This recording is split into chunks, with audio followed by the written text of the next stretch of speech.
at some games you see that draft goes so fast, but this one like they took all the time possible. There's one hack, I guess. You already know what you're gonna pick, so you just hover that hero and you use your time to discuss. To discuss the upcoming heroes. No, because the coach has limited time on stage, right? Yep. Yeah. So might as well just take all the time you need to make sure that you understand what's going on. And just to tell you, Yasu, that if you spend time thinking about what you're going to pick, let's just say you spend, 55 seconds or 54 seconds, it doesn't mean that you're not prepared. Yeah. The amount of seconds that you spend just to get a pick doesn't equate to how much prepared you are for the draft. That's how scary the world stage is, man. You take all the time you can get, because you don't get much of it. That's right. How about that? The Fanny, the best player one, went trending after yesterday because of what happened. I think he's fairly impressive with the Fanny, actually. Yeah. But he has to kind of recover. Is this the game that we will give him? Yeah, this is the game that we will see who's gonna be and who's gonna stay and who's gonna, I'm not gonna say go home, but will face troubles in the upcoming game because the odds are not looking good for both teams. TOP against Team Geek fam. Once a geek, always a fan. It's so hard for me to even say who won the draft because I kind of love the classic draft generally. Both of them have crowd control, both of them have area also control, and have burst damage. Well, let me just say, even though best player won, he didn't win. He wanted the highlight play, he got the highlight play. Just maybe not the highlight he wanted. Wanted the clips, he gets it. But no, nevertheless, I mean, let's cut him some slack. You know, it's his first international tournament. I mean, he's playing the Fanny. I mean, he's brave enough to play the Fanny in the world stage. You gotta give him credit for that. I think that all he has to do now is to recover. Some players, you know, if they pick up these assassins, they do make mistakes too. All right, but having the Fanny here with no crowd control whatsoever, except for that Minotaur over there on the side of Team Geek fam, is actually quite a lethal weapon. I would say the thing is, with a Bruno, sometimes you just out-damage that Fanny, especially when you already have your Haas Claw. You just survive all the way through. So it is going to be a mechanical matchup between best player one and Marky. That's right. And Zia, the last time that Zia as well as Marky went toe-to-toe against each other, Zia was actually playing mid. I was mid lane, I mean. Don't get me wrong about saying mid or something. But yeah, he was playing the mid lane. And this time he's going up against the Solution, Marky on the bottom lane with that Bruno. And what I like about the way that Marky plays the Bruno is that he's not a scaling kind of Bruno. He actually is activated early. And look at this, they're trading. I mean, Ohio Brothers not even contesting the first trading. What? I mean, again, Fanny isn't really known for grabbing those turtles as well as the lures, really trying to get those kills on the side lane. And this is already a good control coming in from Geek, making sure that they control the purple, but best player one, he knows what's up. Yeah, just gonna trade. They are trading both purple buffs, but I don't think that this worked really good for Team TOP because they are also getting brushed. That's a first buff. All right, Luke, look at you. Doing good. Remember what Milo said during MPLI is the strongest explainer among all of the Indonesian players. Look, making sure that doesn't happen. And now I'm looking at the goal earned as well. All three are for Geek Fam. Yeah, Geek fam are ahead, but also in terms of the rotation, I think that it should have been the other way around because Team TOP have that Fanny for the early game. She can go in a blink of an eye, take Marky out, but so far, he haven't even tried to pressure that gold lane. So far, I haven't even seen Fanny use that cutthroat or even touch any of the enemy heroes. Yeah, I mean, it becomes a question, Wolf. The Ohio Brothers, are they being a little bit too passive, or is it fine for them to take their time? Do they have a second window where they can make this draft work? Maybe when the Brody gets out of lane, perhaps that will be their second wind. But I do agree with you. I think that they're far too passive. And now Maloyski with the Minuan Fury. Unable to catch anyone, and Super Shark as well, hitting the air.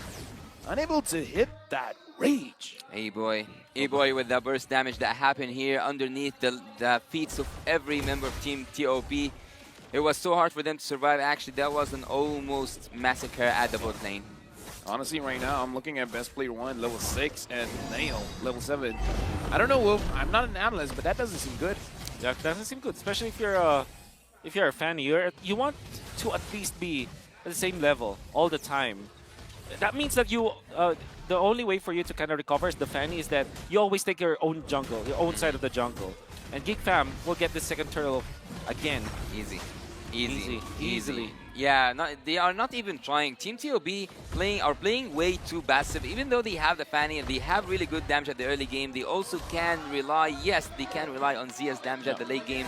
But I'm not gonna risk it all just for the torn apart memory to do something as a miracle for Team TOB to get back into the driver's seat. Team Geek Fam are using every hero as they are supposed to do. Let me just say, I'm using my imagination, and I'm looking at the different path for the Ohio brothers.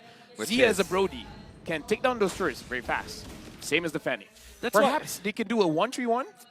Maybe. Right? That could be a solution, because the thing is, the slower you use the Brody, the harder the game will be for you. Yeah, It's true. not like a Bruno that can scale easily.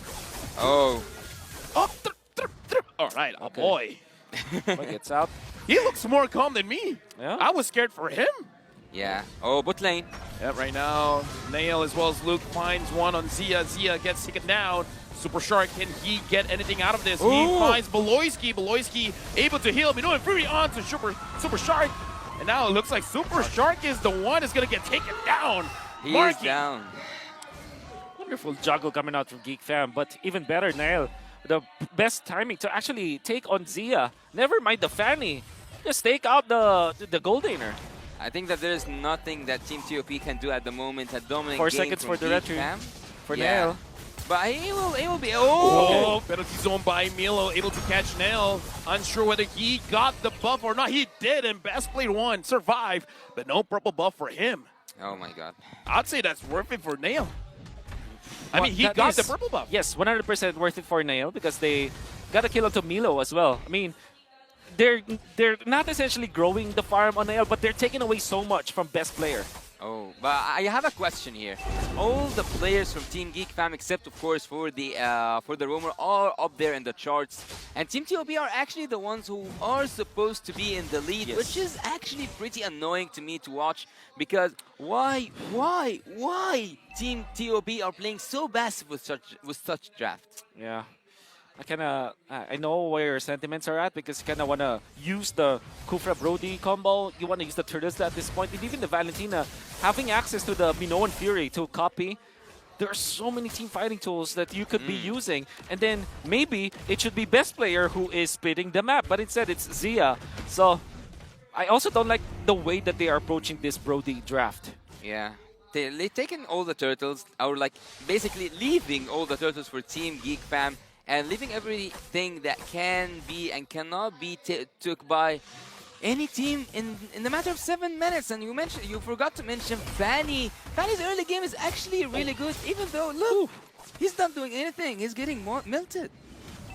I mean, looking in the situation right now, I don't know, perhaps the tournament got to them. Super Shark goes in, finds Nail, Look unable to hit anyone, but the Minoan Fury, everyone on TOB was able to dodge it, but Milo can't run away.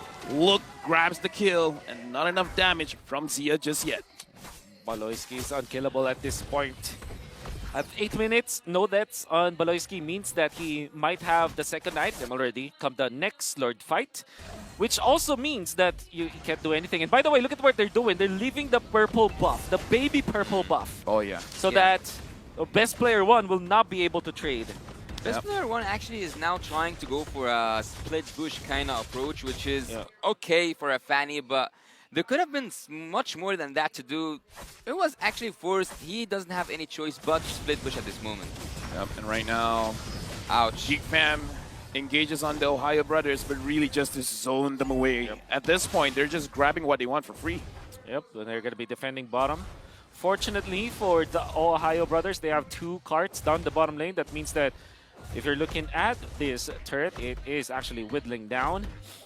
So that is one thing that Ohio Brothers will have. The Fanny can be the split pusher, and it took them 8 minutes to figure that strategy out. And had it been that they did that previously, this game would be totally different. No, I would say they were waiting for Geek Fam to move together because this is one of the things, one of the identities, I would say, of an Indonesian team. You want to group up and you want to force things out. So I kind of feel like the green line was like, okay, they're moving as a team. Nail. Now we can The move purple individually. dance. And right now, Nail is there. Luke goes in front. Milo tries to re-engage. And best player one gets taken down by Marky. Milo in the middle of it all. Double kill for Marky. And now Super Shock goes back in. I don't think that's a good idea. Taking a lot of damage. And Marky, the solution, dishing out the damage. That's terrible. That's terrible. That actually hurts the eye to watch. Team TOB, what's happening here?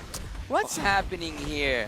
They went in for the Fanny, and now they're suffering all of the problems that you have to face when you're playing the Fanny against a utility kind of jungler. Invades coming out from Geek Fam were marvelous. I think they started around the second buff or the third buff. But the point is, they're willing to allocate bodies. They're willing to lose some of their heroes just to control the purple buff, and they have been controlling the purple buff. Best player one, the moment he tried to go for the steal on that quote-unquote purple dance, he died. He melted from Marky. At that point, it doesn't matter even if you get the buff. Can he actually take on Marky this time? Oh no. Marky dodge, and this is what I'm talking about. The Bruno can fight back. Oh, the everybody! Bruno has the Haas claw. Best player gets taken down against Bruno. Like I said, even the Fanny might not be enough. Yeah. This bottom lane is a no-fly zone Oh, yeah. for you, best player. Well, even though there's no crowd control from the side of Team Geek Fam, one jump from the Minotaur was able to stop Fanny, was able to take best player out. Yep, and now Super Shark in the back line. Beloyski jumping forward, finds Zia. Zia is going to get taken down by Luke. This is Geek Fam's game. Hoon has nowhere to go, still able to survive. Flickers out of Luke's range. And now Geek Fam with the Lord marching in. The Ohio Brothers are trying their very best. Marky survives again. The solution is there to dish out the damage. Super Shark gets taken down. The Ohio Brothers loses the first game. Ohio Brothers, a lot of questions and a lot of answers are